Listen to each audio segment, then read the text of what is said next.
These days, it can be daunting to visit the hospital to see a friend or loved one. So today, we're going to give you 7 things you should always do when you visit a friend or a loved one in the hospital. Number 1, call ahead and find out the room number and location. Navigating a modern hospital these days can be sort of like trying to find your way around an airport. So don't just learn the room number, but also find out what entrance should I go in and how do I get there.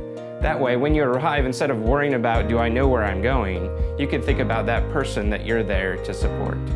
Number 2, actually go to the facility.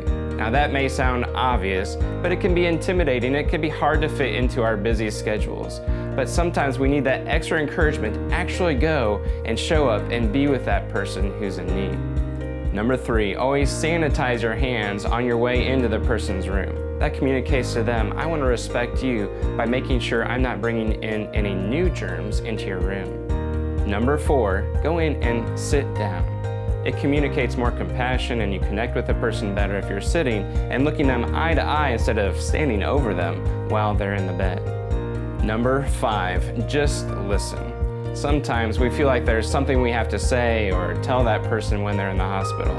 But we find that it's better more often to go in and sit down and just listen, ask a couple questions, and then let them talk about how they're really doing. Number 6, keep it private. HIPAA federal law prevents you from being able to share information about how the patient's doing once you leave the room.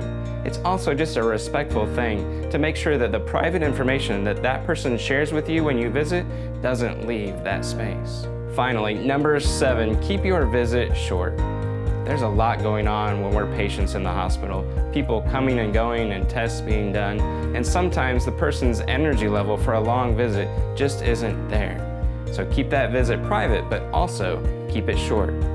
By doing these 7 things every time you visit a friend or loved one in the hospital, you can make sure you have the confidence to have an effective visit.